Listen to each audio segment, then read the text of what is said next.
Hello everyone. आज हम लोग एक क्वेश्चन डील करेंगे जिसके अंदर होगा मेंस्ट्रुअल साइकिल के सारे टर्मिनोलॉजीज को हम लोग जिंदगी भर के लिए याद कर लेंगे। इसे दोबारा पढ़ने की जरूरत नहीं पड़ेगी। एक बार आप इस वीडियो में आप इसे पढ़ लोगे तो आपको हमेशा के लिए ये याद हो जाने वाला है। सो इस वीडियो को लास्ट तक देखना और फिर कमेंट्स में बताना कि आपको ये याद हो गया या नहीं। सो क्वेश्चन कह रहा है कि abnormal proliferation of uterine endometrial tissue outside the uterus is known as. Option 1 है मेट्रोरेजिया, ऑप्शन 2 है सिस्टिक फाइब्रोसिस, ऑप्शन 3 है एंडोमेट्रियोसिस, ऑप्शन 4 है मेनोरेजिया। सो आपका जो भी आंसर है आप कमेंट्स में बता सकते हैं। अब हम लोग देखेंगे, हम लोग पहले इसे समझेंगे।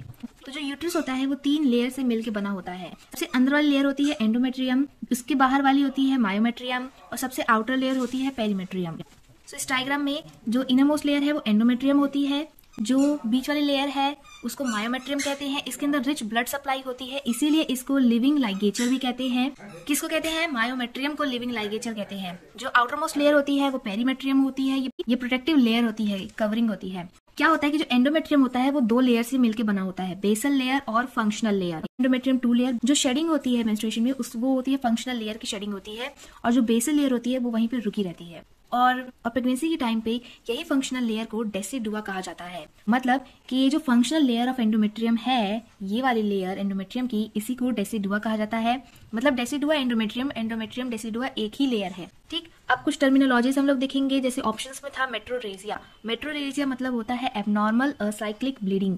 मतलब उसको कोई फिक्स टाइमिंग नहीं है, वो कभी भी होने लगे तो उसको मेट्रोरेजिया कहा जाता है, एबनॉर्मल असाइक्लिक। फिर ऑप्शन बी में है सिस्टिक फाइब्रोसिस। सिस्टिक फाइब्रोसिस मतलब होता है कि जो एक्सोक्राइन ग्लैंड के जो सिक्रेशंस निकलते हैं वो थिक होने लगते हैं, और ये क्रोमोसोमल एबनॉर्मलिटी के कारण होता है।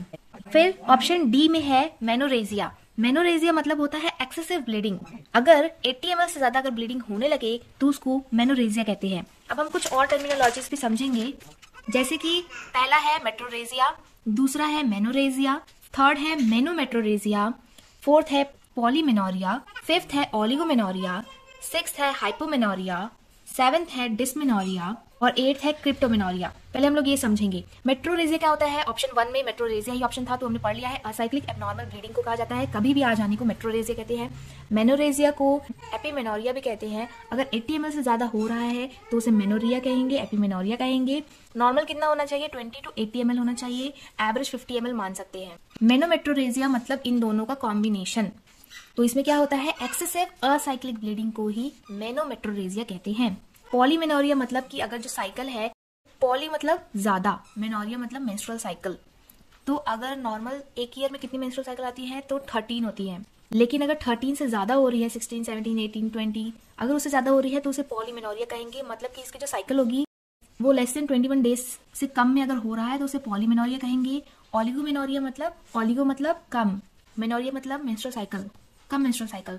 मतलब एक साल में अगर 13 से कम मेंस्ट्रुअल साइकिल हो रहे हैं तो उसको ओलिगोमेनोरिया कहेंगे। इसमें जो साइकिल होगी वो 35 डेज से अगर ज्यादा होगी तो ये कंडीशन मानी जाएगी।